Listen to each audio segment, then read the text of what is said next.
Hello, friends. This is Dave Hurwitz, Executive Editor at ClassicsToday.com, here with another in our fabulous concert programs.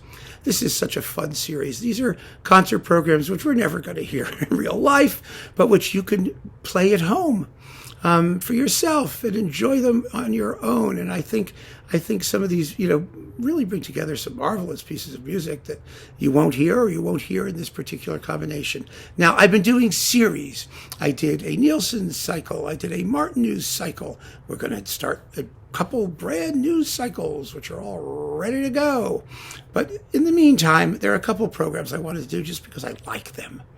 And they're not part of anything. They're just for themselves. And this one consists of 4 works.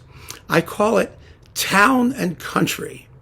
2 works that are the town and 2 works that are the country.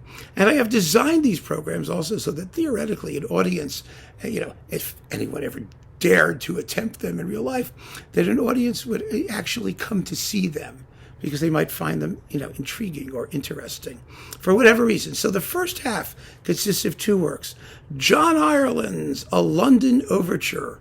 A London Overture is really wonderful. It's got a great tune. It's supposed to be dilly, Piccadilly, da-da-da-da-da. Oh, it's just, it sounds a little bit like I Feel Pretty in West Side Story, but that's okay. It was written earlier. Anyway, A London Overture is just a delicious picture of the sights and sounds of London and doesn't get played at all. And that's really, I think, just a pity, because it's kind of in there with Vaughan Williams' A London Symphony, Elgar's Cocaine. You've got these portraits of London. And this is one of the great ones, too. That's one of the 2 or 3 or 4 really, really good ones. And it makes a great concert opener, and I just wish people would do it more. So John Ireland's A London Overture starts. That's the town. Then we go to the country. The country is Dandy, the Symphony on a French Mountain Air. This is just also known as Symphony 7 or something like that, but who cares? This is a piece of music that used to be a war horse. It was Dandy's only piece of music. He was a one-shot wonder for this piece. It's one of his best. It really is. It's a concertante symphony. In other words, it's really a piano concerto. It has an amazingly difficult piano part. And, I performed this in my community orchestra. And we had a whole experience with it. It was very, very funny. It's a great story, actually, which I've told before, but you might as well have it again. We had this hotshot Russian pianist from the Manhattan School who was full of hotshot egomaniacal Russianosity, and he thought he was the bee's knees and God's gift. And, he was insulted at the fact that he had this solo opportunity. He was playing a work that was not Russian and which was not called a concerto. And he didn't really practice it very much. And we got to the point where we were almost at the dress rehearsal, and he withdrew because he took a look at the music and he could not play it. He could not learn it in time. It's really, really hard. And fortunately, there is a fabulous French musicologist / scholar / pianist, Sylvia Kahan, who is still around. She runs the Graduate Center at SUNY on, I think, Staten Island or someplace. She's wonderful. A wonderful artist and a wonderful person. And she stepped in and saved our lives.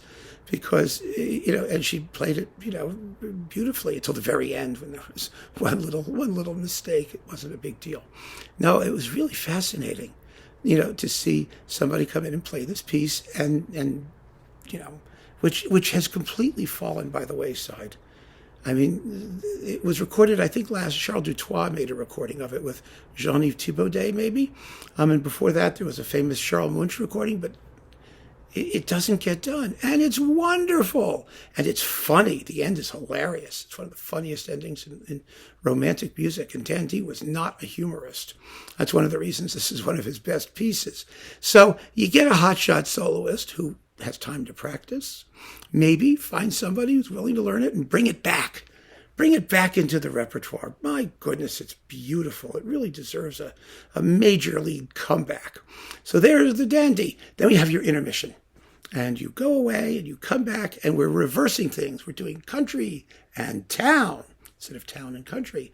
So the next country piece is Jolie Braga Santos, the Portuguese composer, his symphonic variations on a popular song from the Alentejo region. This is a 15-minute long pile of gorgeousness. Never mind the fact that it has a whole bunch of fabulous swats on the tam-tam, which just make it even better. It has a great tune, da da da da da da ba ba bum, pow. Oh, it's just makes a great ringtone, and the variations are just hauntingly lovely. And it's one of those pieces that you're going to play, and it's like people are going to say, "Where the hell has this been all my life?" It's such a fantastic piece. It would make a great close to the concert, a great opening to a concert. It's just a brilliant orchestral work, and it deserves to be performed. And you can hear it. It's on Naxos. Go get it. Go listen to it. It's coupled to his Fourth Symphony, actually, which is equally marvelous. So there you go. That's the beginning of the second half, and it's the country, a folk tune. And then we conclude with the city. This is the draw. Gershwin, An American in Paris. Fantastic tone poem that really doesn't get the credit it deserves. It gets played all the time, like on Pop's concerts, but it doesn't get the credit it deserves for being just as fabulous a work as it really is. It is amazing, full of glorious tunes, fantastically fun to play. I've played it a couple times, and it will close the concert and bring the audience to its feet. And the nice thing about this program, I think, is that, as with all of these programs, it's the music that governs, not the external concept. It's, I think, a good enough concept, a general enough concept that allows us to find really fabulous pieces, both known and unknown, which is the idea behind the concept. But the music itself is what really matters. And these pieces sit well together.